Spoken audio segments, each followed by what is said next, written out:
Arratsaldeon guztioi, mila esker etortzeagatik. Hasiko gara gure aurkezpena egiten. Bueno, hoy hemos venido a hablar del patrimonio en madera. Creo que es importante hablar del contexto internacional.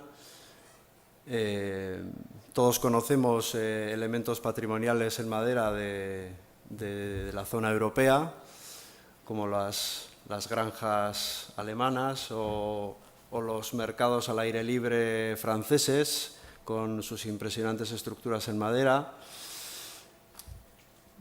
Compartimos con estos elementos el área de distribución del roble, que al final es la materia prima en la que se sustenta toda esta arquitectura en madera, y por lo tanto en nuestra zona, ya que compartimos esa distribución del roble, en nuestra zona efectivamente también tenemos elementos patrimoniales en madera muy relevantes que se conocen hasta cierto punto, pero no se conocen como estos elementos que hemos mencionado del resto de Europa, simplemente porque no se han investigado de la misma forma y por lo tanto, al no tener el mismo nivel de conocimiento, es muy difícil darles el valor y difundirlos de la misma forma que se ha hecho en el resto de Europa.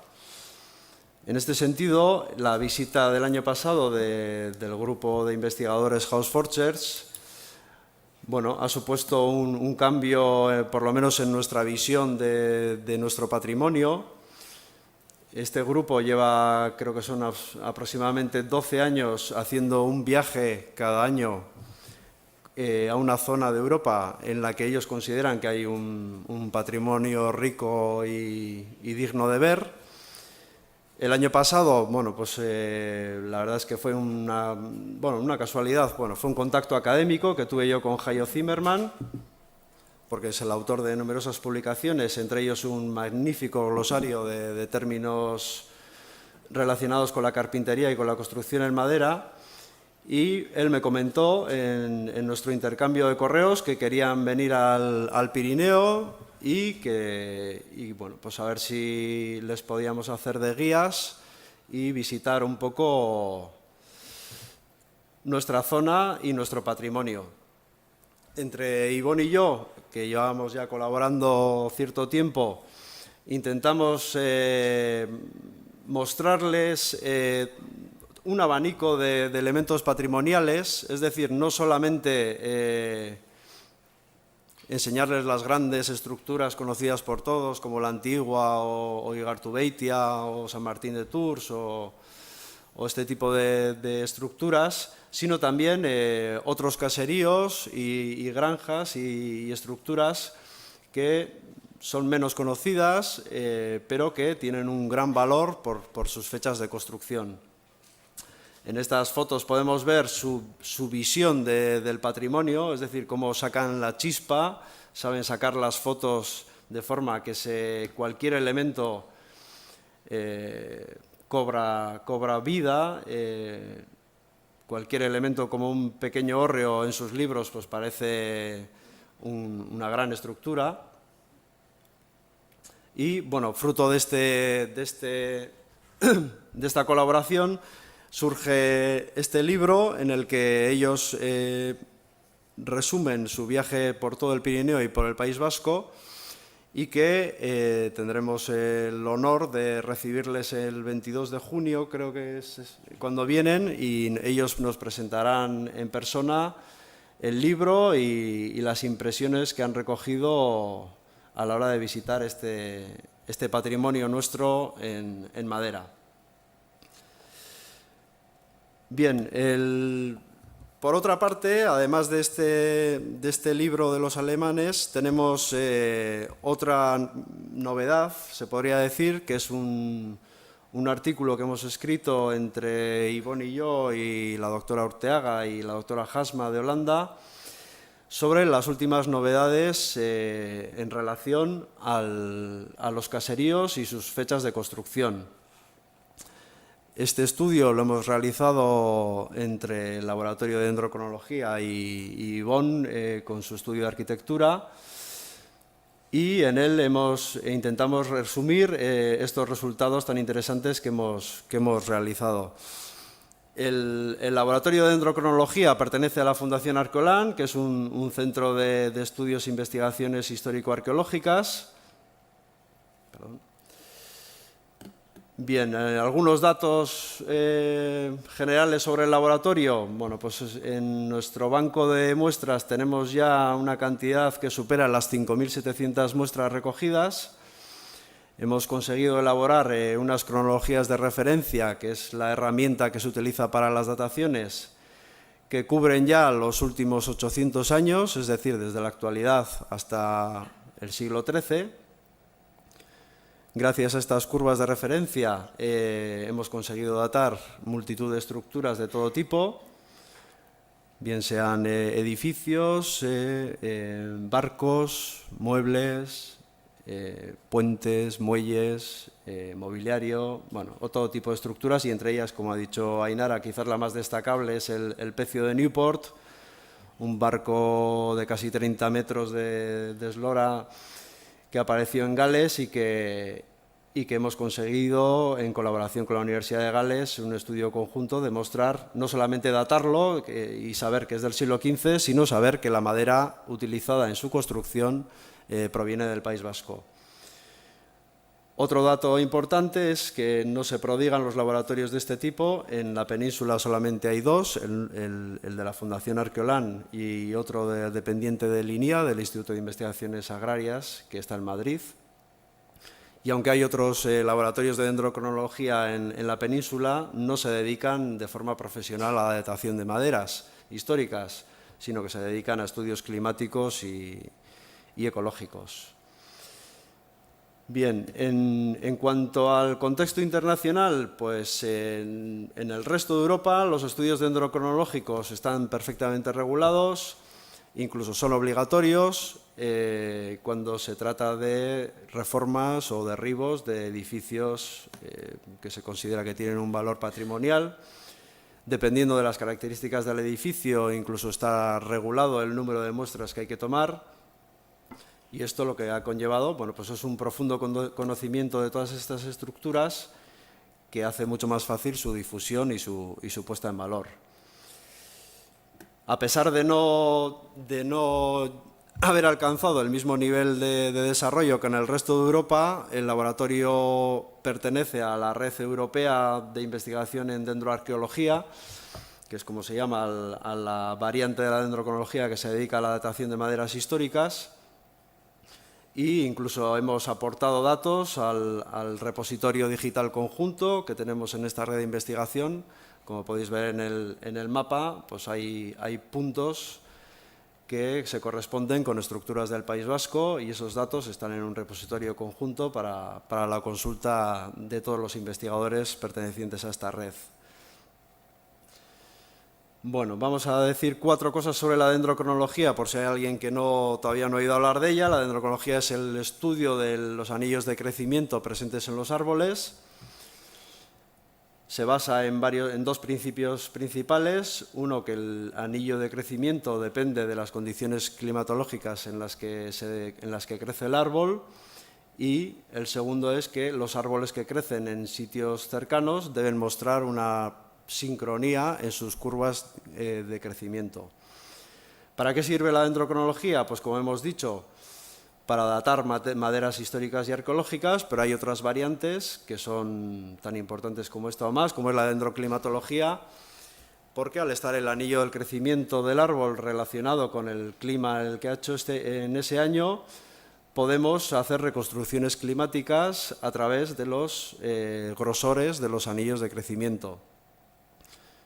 Este dato es muy importante, ya que los anillos de crecimiento van a ser una de las pocas fuentes que existen en el mundo para poder reconstruir el clima en las épocas en las que no hay datos de los observatorios.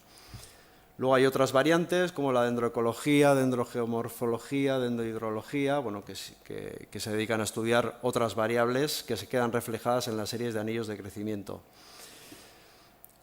¿Cómo estudiamos los anillos? Bueno, pues lo que hacemos es medir con gran precisión, con una precisión de centésima de milímetro, el grosor total del anillo.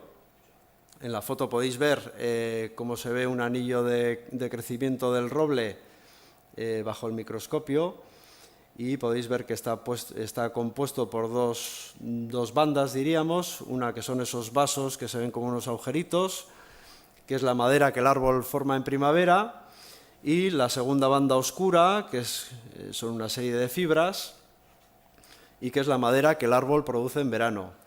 Nosotros lo que hacemos es, de cualquier muestra que obtengamos, intentamos medir todos los grosores de los anillos de crecimiento presentes, desde la médula hasta el último anillo presente, y con eso elaboramos un gráfico que es la base de todo el estudio.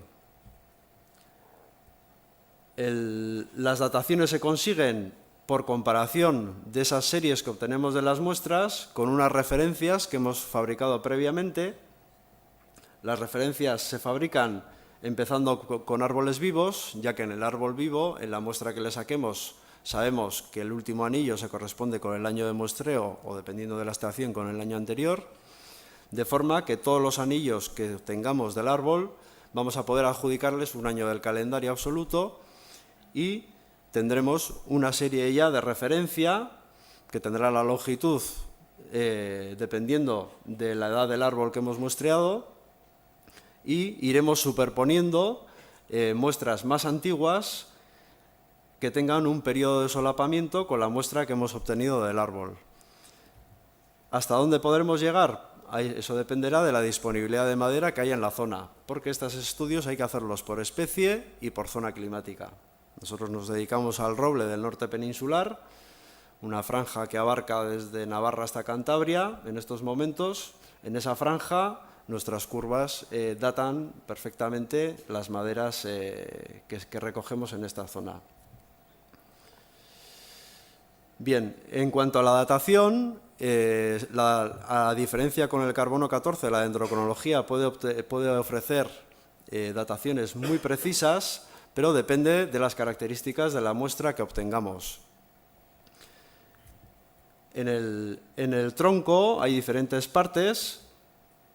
En la parte interior se llama duramen, luego hay una franja en la parte más exterior del tronco, que es la albura, que es la madera viva en el árbol, y luego tenemos la corteza. Dependiendo de qué partes de estas estén presentes en las muestras que obtengamos, podremos obtener una datación más precisa o menos precisa. Si la muestra solamente presenta duramen, no presenta albura, en ese caso la datación que obtengamos será una datación post-QM, es decir, no podemos estimar cuántos años faltan respecto del tronco original. Si la muestra presenta el límite entre duramen y albura o algunos anillos de albura, sí que podremos estimar la fecha de tala de ese árbol, porque el intervalo de albura para cada especie y para cada zona climática está estudiado. Es decir, que si nos encontramos con una muestra en la que sobreviven 2 o 3 anillos de albura, o 5 los que sean, podremos estimar la fecha, un intervalo de tala en función del intervalo de albura que se haya estudiado para esa zona.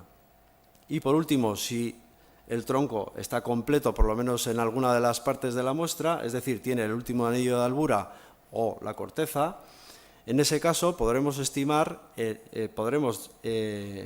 averiguar exactamente el año en el que se taló ese árbol. Es más, dependiendo de la composición del último anillo presente, como hemos visto que tiene 2 franjas diferentes, incluso podremos estimar la estación en la que se talaron esos árboles. ¿Por qué es importante esta datación, esta precisión en la datación? Porque en maderas de construcción está ampliamente estudiado y no había prácticamente periodo de secado. La madera en verde se trabaja mucho mejor y se coloca mucho mejor.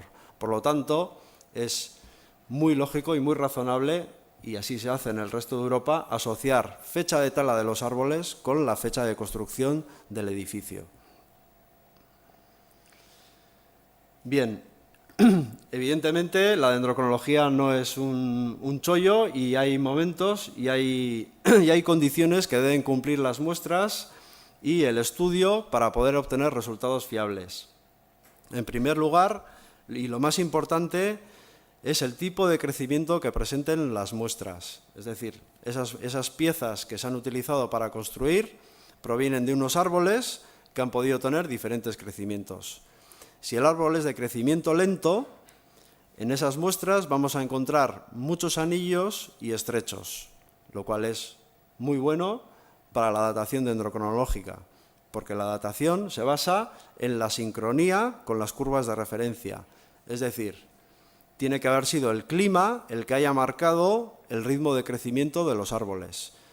Si se trata de otro fenómeno local o incluso de origen antrópico, entonces las series de crecimiento de los árboles se distorsionan y no es posible encontrar una sincronía con las curvas de referencia que hemos fabricado anteriormente. Por lo tanto, primera condición es que los árboles utilizados en la construcción de ese edificio sean de crecimiento lento. Segunda condición, el número de anillos. Al final, el método dendrocronológico se basa en la estadística, estamos comparando series numéricas y, por lo tanto, cuanto más largas sean esas series numéricas, más fiables van a ser los resultados, porque la comparación estadística nos va a ofrecer unos resultados, probabilísticamente hablando, mucho más fiables. Otra de las condiciones para poder obtener una datación fiable es la replicación, el número de muestras que tomamos. Si pretendemos datar una estructura, un caserío compuesto por cientos de piezas, evidentemente no podemos basar esa datación en una, dos o tres piezas. Hay que obtener un conjunto de piezas que sea representativo de esa estructura, que afecte ese muestreo a las piezas estructurales que hayan sido que sea muy poco probable que hayan sido cambiadas, si lo que queremos es obtener una datación que sea representativa de todo el edificio. Y por último, y no menos importante, evidentemente debe haber una curva de referencia, es decir, alguien que haya trabajado y que haya elaborado esa curva de referencia para esa zona climática y para ese tipo de árbol, para poder utilizar la dendrocronología. Nosotros en estos momentos trabajamos, como he dicho, con el roble y el del norte peninsular. Si nos encontramos maderas de otra especie, en principio no las podríamos datar con la curva del roble, a no ser que sea alguna especie que tenga algo de parecido en el crecimiento con el roble. Hay casos de castaño y de haya que se pueden datar con las curvas de roble, pero lo ideal, la situación ideal es establecer las referencias para cada especie. Bien, ¿qué información nos puede aportar la dendrocronología? Pues además de la datación, podemos obtener información sobre la gestión forestal, sobre cómo se realiza el aprovechamiento de los árboles. ¿Por qué? Porque tenemos acceso a la anatomía de la pieza. Nosotros al final lo que hacemos es obtener una sección completa y pulirla de forma que veamos todos los anillos de crecimiento en toda su extensión, y por lo tanto vamos a poder ver si esa pieza se ha obtenido escuadrando un troco entero, no escuadrándolo, es decir, aprovechando un tercio, un cuarto, obteniendo tablas radiales, tangenciales, todo el abanico de opciones que nos da el aprovechamiento del tronco. También nos va a aportar información acerca de cómo se trabajaba la madera, porque veremos si las marcas de las herramientas en las piezas, e incluso cuando se lleva el potencial al máximo, podremos saber la procedencia de la madera. Es decir, cuando hay una red de cronologías maestras o curvas de referencia establecidas para un territorio lo suficientemente densa, cuando obtengamos las muestras de un edificio o de cualquier estructura, mediante la comparación con toda esa red de cronologías disponibles para ese territorio y viendo las correlaciones, es decir, cómo se parece, a qué curva de esa se parece más, podremos encontrar un gradiente y podremos afinar en el origen de esas muestras. Esto en el norte de Europa se realiza de una forma espectacular y consiguen saber muchas veces no solo la región, incluso hasta el valle del que proceden los árboles que se han utilizado en la construcción. ¿Qué elementos pueden ser susceptibles de muestreo en una construcción? Pues como dicen los cánones, cualquier pieza que presente más de 50 anillos de crecimiento. ¿Por qué los 50 anillos? Por lo que hemos hablado, al final se trata de un método estadístico y comparaciones entre series de menos de 50 anillos pueden dar resultados que no sean muy fiables estadísticamente hablando y por lo tanto se establece ese mínimo. ¿Qué piezas podremos muestrear? Podremos muestrear postes, vigas, solivos, cabrios. En cuanto a viguería, en cuanto a tabla, las tarimas, las latas de los tejados, los cierres, tanto interiores como exteriores. Todos esos elementos nos pueden proporcionar muestras de gran interés para estudiar el edificio en cuestión. Desde el laboratorio llevamos muchos años estudiando diferentes elementos patrimoniales guipuzcoanos, no solamente caseríos, también hemos estudiado iglesias, ermitas y un montón de estructuras. Este es un ejemplo muy claro, es la cubierta de la iglesia de San Pedro de Vergara, una cubierta espectacular, de unas dimensiones fantásticas, y en la que se diferencian dos fases diferentes. Como podéis ver en la distribución de las muestras que están representadas en verde, las muestras se agrupan en dos grupos, uno anterior a 1550 y otro alrededor de 1600. Son las dos fases en las que se construye esta cubierta y que la dendrocronología las detecta de una forma espectacular. Bien, en cuanto a los caseríos, bueno, pues los caseríos todos sabemos y todos conocemos sus impresionantes estructuras que no tienen nada que envidiar a cualquier elemento patrimonial europeo. En muchísimos casos hemos recogido muestras que nos han aportado buenas dataciones.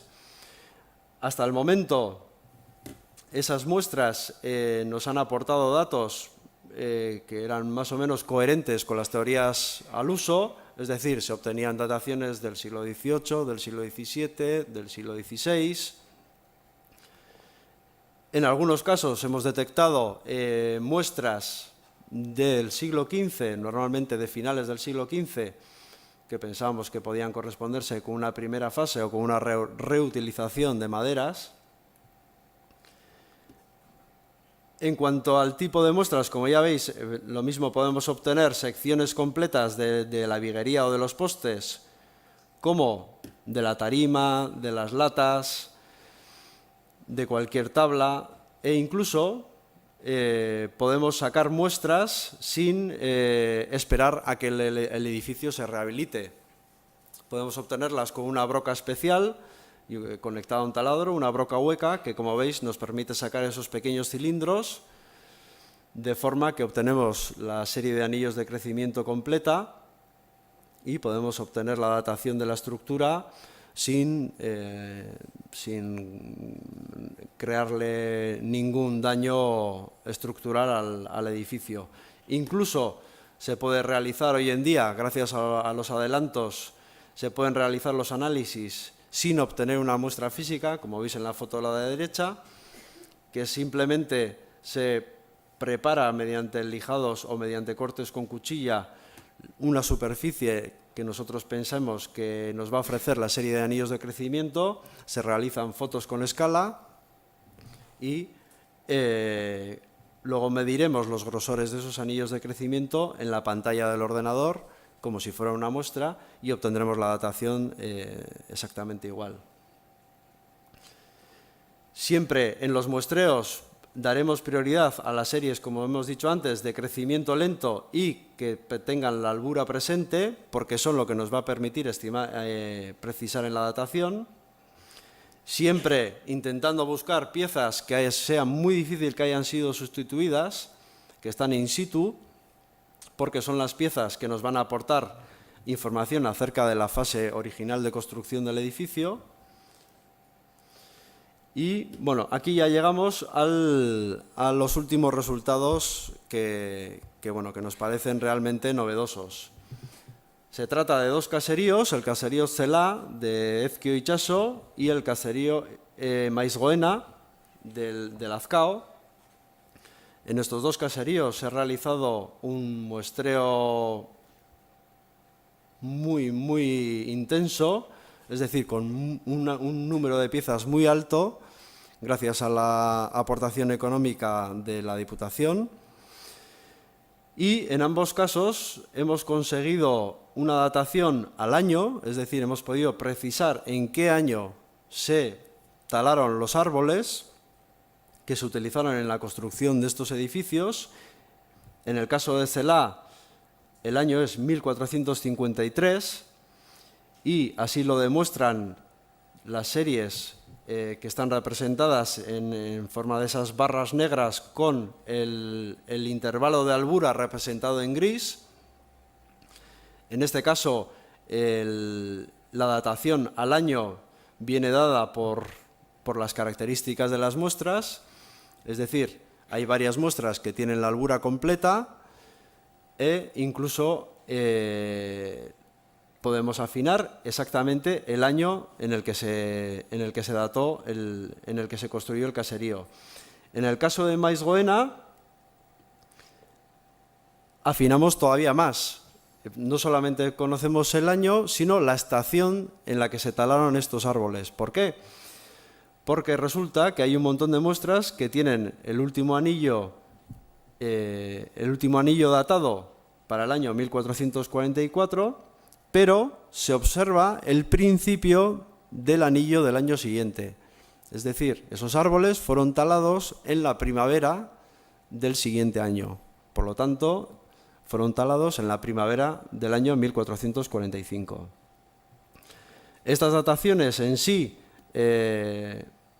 evidentemente, tienen su importancia porque retrasan las fechas barajadas hasta el momento de construcción de los primeros caseríos, pero trasciende esta importancia debido a los datos que nos va a explicar ahora Ivonne, ya que nos permiten establecer conclusiones e incluso hipótesis acerca de los modelos de caseríos y de su evolución.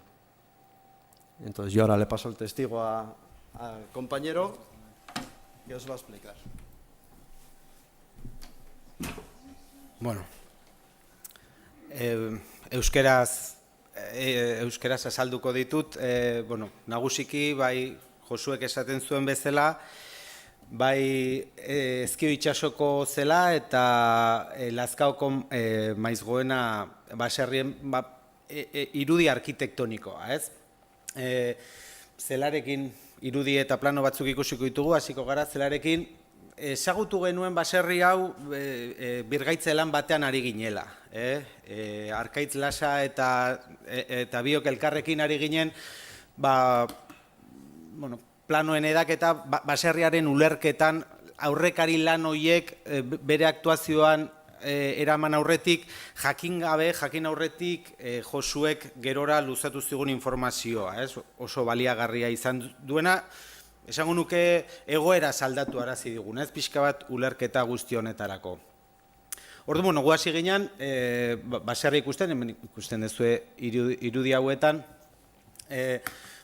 zurezko atal batzuk azaltzen ziren, harrizko beste pieza batzuk, atreiluzkoak, kolaz moduko batean azaltzen zen baserria, ez?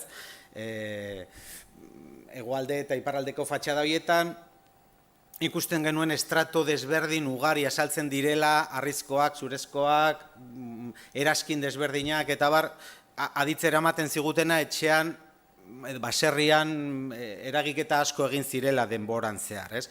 Gu, ordura arte baserrien teoriak, ezarrita zeuden teoriak ikusita, 16. mende buelta horretan, hasiera horretan, azten omen zirela baserriak, pentsa genezaken zahar xamarra zela, baina egia esan, ikusten genituen hainbat gauza, gerora dataketarekin konfirmatu ditugunak, baina ikusten genuen volumen handi bat, pieza osokoa, nun ez zituen izan, volumen nagusiak ez zituen gehiketarik eduki, hainbat kontu ikusten genituen, ez? Azpiko solairu bat ezagutu genuen arrizko materialez nahiko trinkotua, eta gero estalkiazpi bat edo lehenengo solairu bat ikusten genuen nun zuraren elementua nagusitzen zen guztian, ez? Eta bere eskala zen harretzen ziguna, ez? Solairu horiek ia 4 metrokoak lehenengo be solairuan eta estalkiazpian izango genituen gailurrean ia 6 metro, sekulako neurriak bizitza baterako, ez? Baserri eredu edo erabilera domestiko hori txertatua bertan izateko, ez? Egin genuen neurketa bat, sekulako denbora pila pasa genuen neurtzen, datuak hartzen eta zentzu bat bilatzen, ez? Edo horren asmoarekin, ez? Egin genuen orduko interbentzioaren aurretiko egungo egoeraren ezarketan, oinean ikusten duzue nola bere perimetro guztia, lehenengo solairuaren perimetro guztia eta barneko estantzia batzuk ja arrizkoak nola behiakatu ziren, baino intuitzen da irudi honetan sare zurezko zutaben sare bat asaltzen zela. Ez hainbat puntuetan arrizko pilastroi batzuengatik aldatua, tartean beste poste batzuk agertzen dira, baino hor barruan ikusten zen bazegola sare orokor bat, ez? Ebaketa bat, ebaketa kontatzen digu bi solairuen desberdinketa hori, be solairua zoruarekin, terrenoarekin kontaktuan, nun terrenoa etzegon, jatorrizko terrenoa oraindik somatzen zen, etzegoen berdinduta, eta iaia ezea, aspektu ezea, eta gero lehenengo solairu abstrakto bat, guztiz planoa, eta iaia, lehorra, zurezkoa, beste giro bat, askoz ere lehorragoa, iaia leheno ikusten genuen agarreko garaia bezala edo horreoa bezala, ez? Iaia hanka batzuen gainean ari ginen volumen bat edatzen, ez? Zorutik igo daitezken ezetasunetatik eta bar saiestuz, ez? Oina ere, ikusten dugu, estalkiazpiko oina, bai irakurtzen dela garbiki zein den, trama hori, zutabe trama hori, baserriaren volumen erraldoia ematen zion. Lanean ari ginela,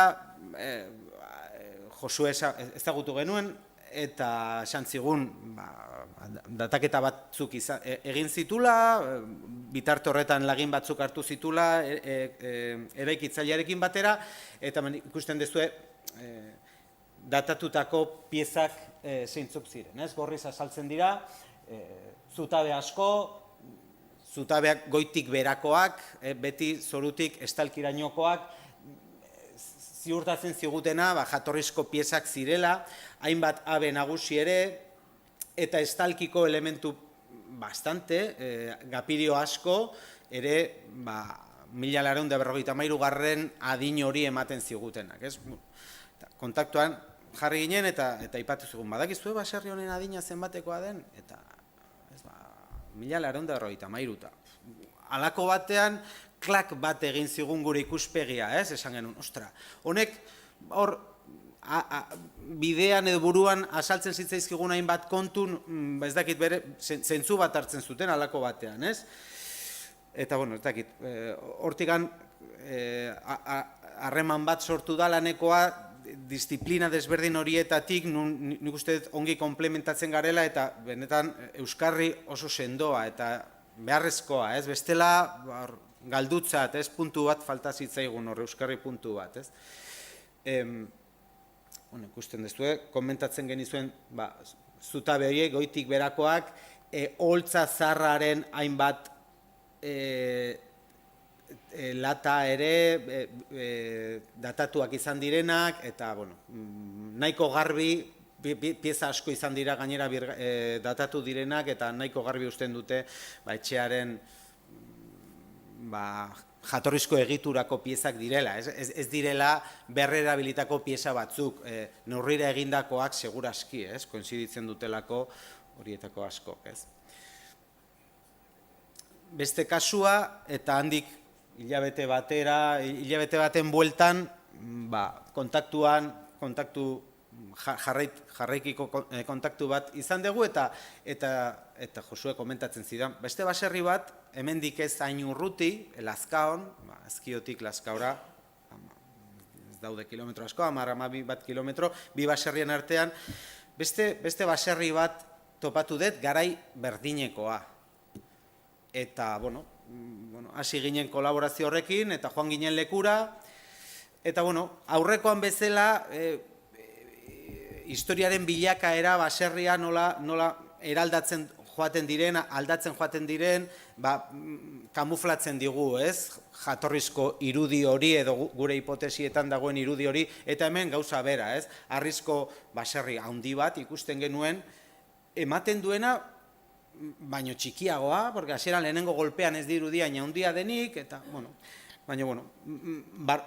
barrura sartzen geranean, azten gara ikusten, elementu berdinak, pieza goitik berako zutabe horiek ere, eta hainbat mistadura kontatzen digutena, pixka bat jatorrizko fatxada bat zegoeneko hori nolakoa zen, tornapunta horiek, jarraiak izan nahi duten abeak, eta barreko hainbat aspektu, hainbat elementu,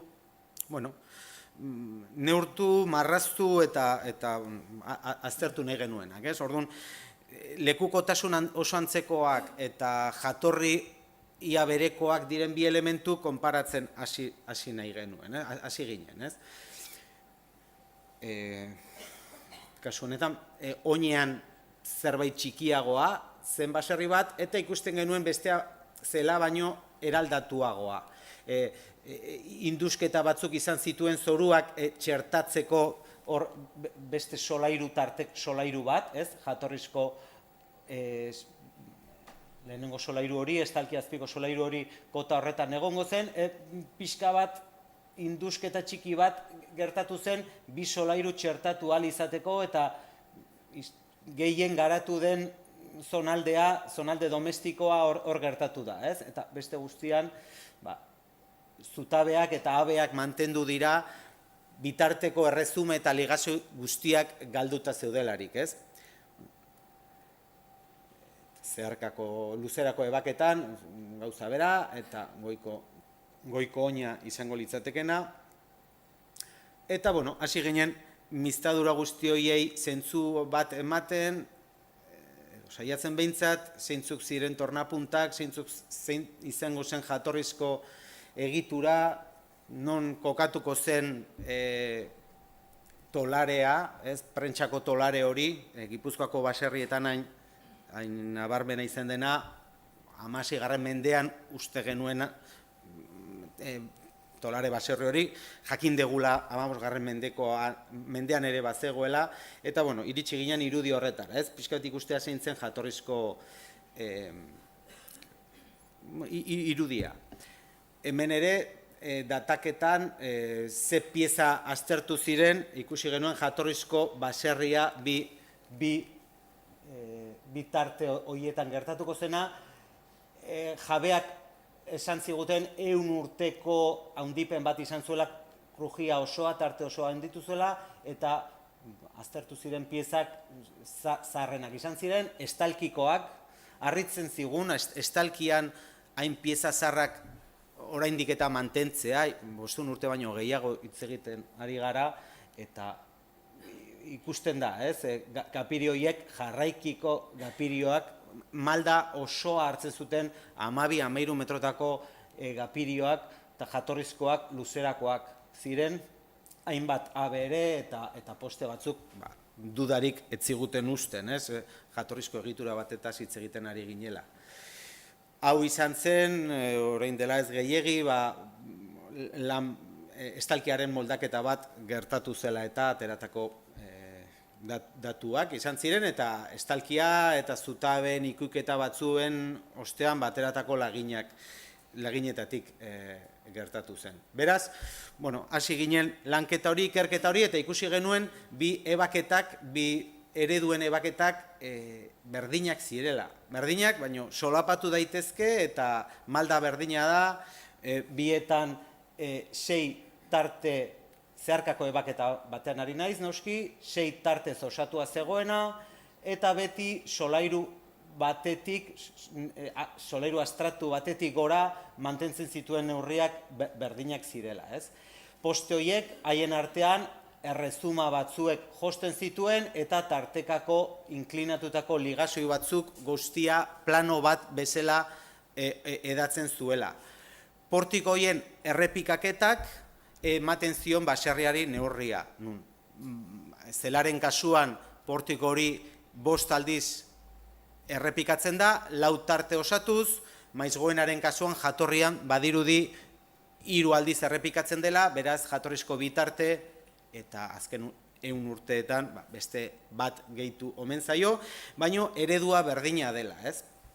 Biak oinarria landu gabe, hau da, zoru malkartxu edo maldatxu batean kokatuak zeudela, baino interesatzen zitzaiena zen solairu neutro hori, ez? Astrato hori terrenoaren gainean eta azpian lortuko zen espazio bat, ikulu bezala edo leku estali bat, baino benetan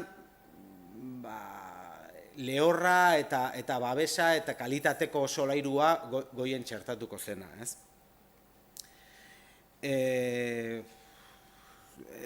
Hemendikan hasi zen pixka bat ikusiz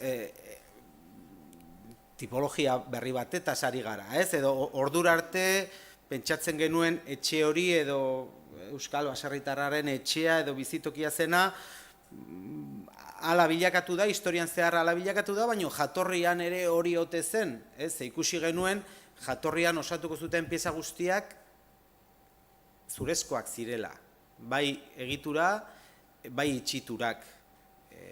Lata fatxadako oholtzak josiko zituen hiltzeak izango ziren, iaia material bakarra, zer egitura ere josita zirien bitartez egongo zen, eta iaia pieza guztia, kontrahormarik egituran barne etzen izango, guztia zurezkoa izango zen. Orduan, ereduak aztertuz, eta eredu desberdinak aztertuz, joan gara batetik eta bestetik ikusten, datuak ateratzen, eta konposaketa bat oso eskura datorrena, ez? Guztia neurri berdina zuten, berdina, baino 500 urte eta gero asko harritzen gaituen parekotasun bat, ez? Neurrietan, dimensioetan, teknikan ere, eta bar, ez? Orduan, ikusten duzu, oinarrian besterik gabe sare hori, zutaben sare hori osatuko zuten portiko edo bilbadura horiek, zeharkako bilbadura horiek osatuko zuten oinarritxo bat besterik gabe zorutik, terrenotik zura bereizteko eta bertan txertatuko ziren portiko desberdin horiek, ez? Oso zurrunduta haien artean ligazoi eta errezuma horiekin, uste dugu eraikuntza montajearekin zerikusia izan zezaken zerbait, porque hau plano zurrun bat bezala funtzionatu dezake, nun lurrean montatu daiteke eta gero polea eta soka sistema baten bitartez bere lekura eman, ez? Behin bat gorian daukagula, horretan euskarri bezala beste guztiak montatu ditzazkegu eta hor tartean tolarea, elementu sagardoa egiteko tolarea nagusiki mekanismo ezinbestekoa eta oso garrantzitsua izango zela garaian, ez? Artxiboko dokumentu asko esaten digute, sagardoak zeukan garrantzia, bai landalurreko ingururako, bai hiribilduetarako eta bai momentu horretan gaztelatik itxasoruntz eta Europarekin kontaktuan zegoen zonalde guzti hau pasosko leku bat bezala uste dugu sagardoa garrantzia handiko produktu bat izango zela garai horretan, ez? Irudi hau azkar pasako dut, baina hemen pixka bat azaldu nahi dan hori, ez? Nola tolarea, iaia zurezko sare erraldoi horretan nola txertatua agertuko zen, ez? eta ebaketan ez dela ongi ikusten. Tolarearen objektua ezaguna da, lehen ere ezagutzen genuen, hemen partikularra bilakatzen da hemen egituran txertatzen delako.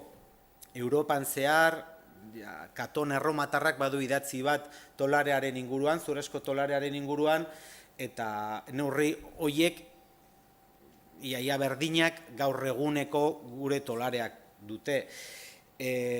Topatu dezakegu Europa guztian zehar eta gerora kolonizatu diren hainbat lekuetan ere partikulartasun bakarra eta esanguratsua Europan zehar, adibidez Alemaniako bi eredu hauetan ikusten den bezala tolare horiek objektuak direla, altzairu batzuk direla, ez dutela egituraren parte, ez dira estalki erraldoi bat barruan altzadi bat bezala funtzionatzen du, bata bestea gabe independienteki funtzionatzen dute, bi ereduak berdinak dira, eta hemen desberdintasuna hori bera da, egituraren parte, egitura bera jasotzen duela tolarea zutabe bikote edo bi bernia horiekin, un palanka erraldoi bat, eta pentsatzen dut ezagutuko dezuela, palanka sistema bat edatuz, sagarrak prentsatu, lehenengo solairuan eta azpian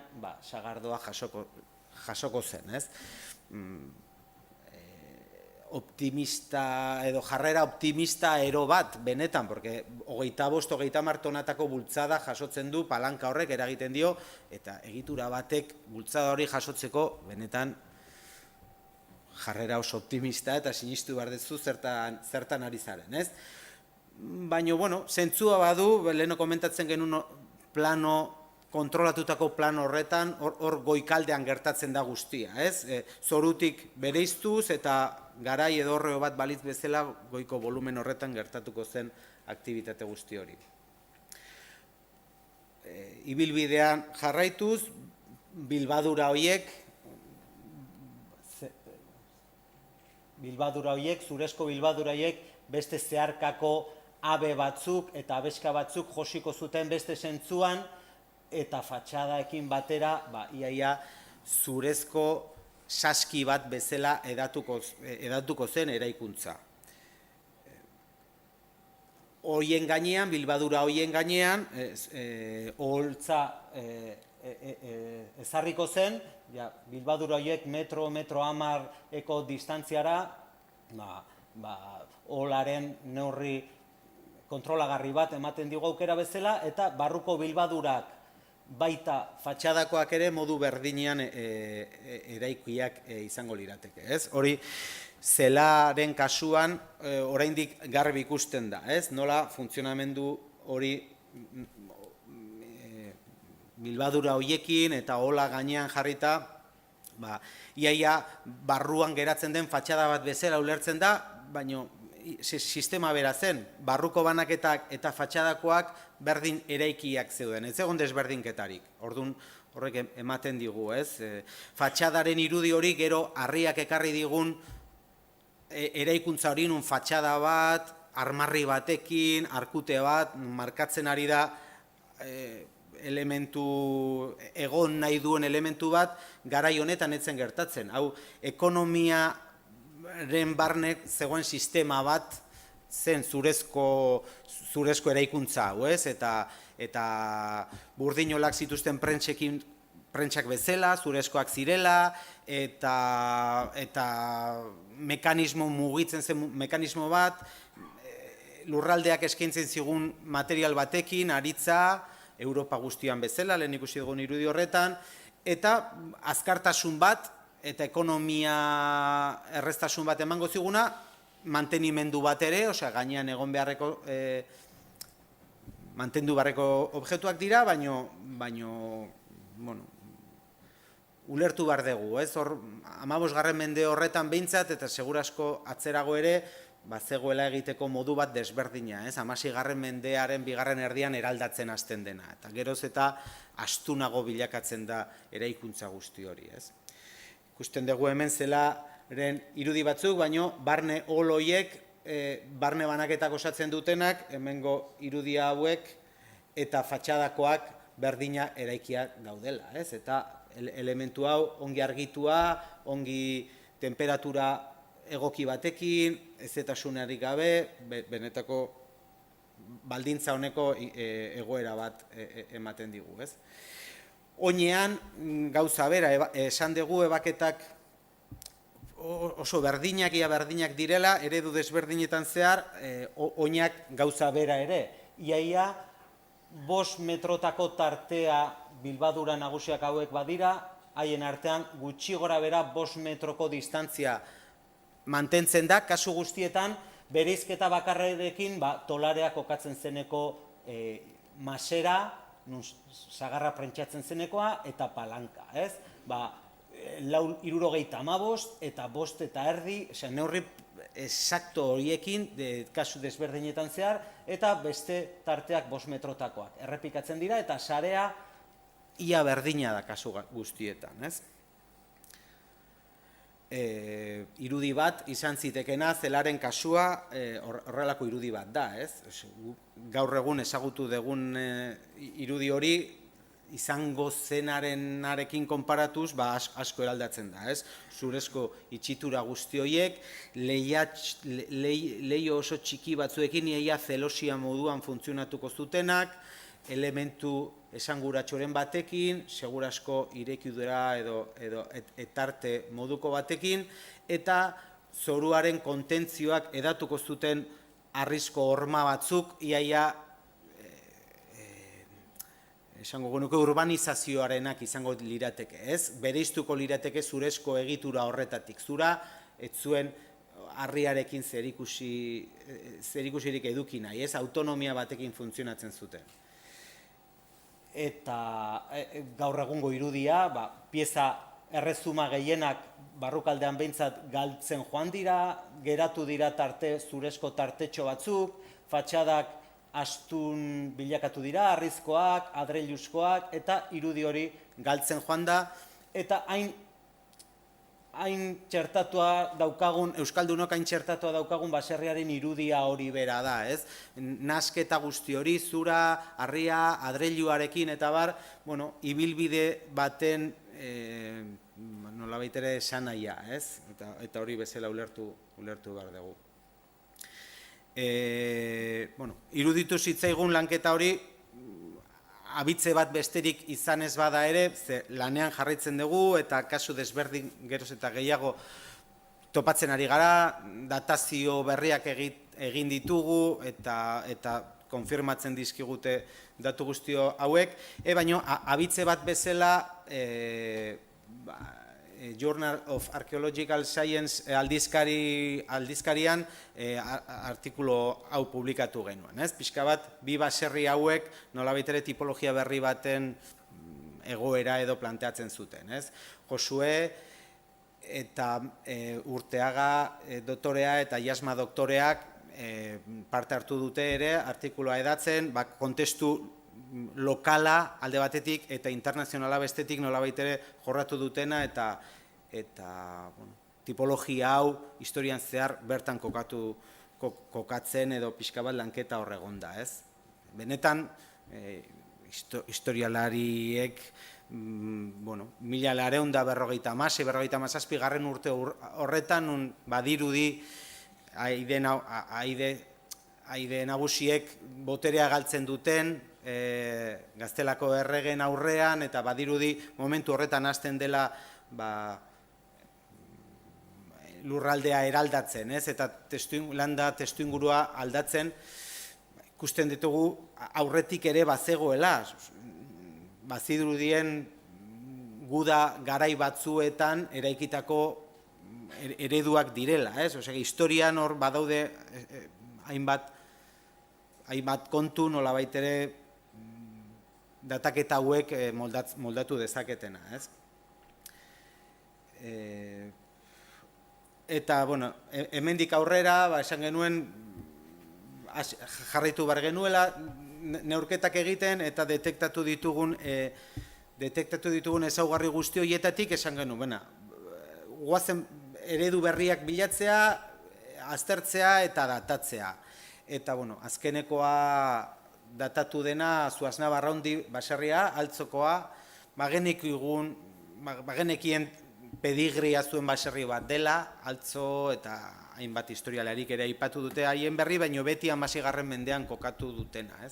Ikusten genuen ezaugarriak betetzen zituela aurreko ereduen berdina, Seitarte, Bilbaduraz josia, neurriak ere 21, Bider 17, hainbat datu esaten ziguten horri inguruan egon zitekena, ebaketa parekatzen badegu bestekin batera ere iaia berdina izango zen eta dataketak berriz ere ziurtatu digu, susmatzen genuen hori 15. mendearen erdikaldera eramaten gaitu eta uste dugu ja konfirmatu dezakegun hipotesi bat ten aurrean egon gaitezkela, Gaur egun gauza berdina, oso eraldatua dagon fatxada bat, oso eraldatua dagon barruokalde bat, kasu honetan bi zatietan bereiztua dagona, bi bizitza direnak, eta horrek ematen dio ezagutzen dugun baserriaren irudi horretan, baina ikusten duzu sarea, oin sarea antzekoa dela.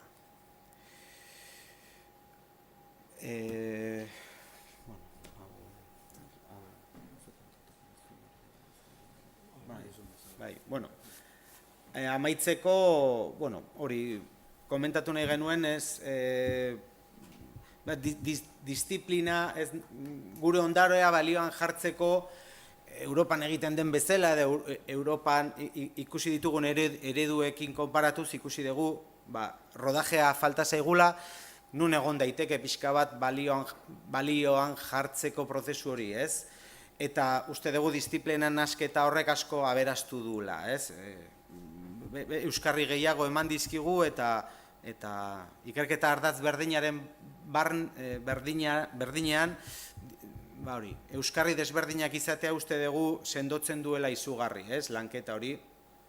Eta momentuz, uste dugu ikerketa arkitektoniko bat, beso bat izan daitekela, dokumentu zaharretatik ateratako informazioa ere datu asko, ekarpen asko ekartzen dizkigu, eta noski datazio absolutuak lortzeko teknikak. Dendrokronologiarekin bata besteari zuzentzen dio. Dataketa batekin dokumentu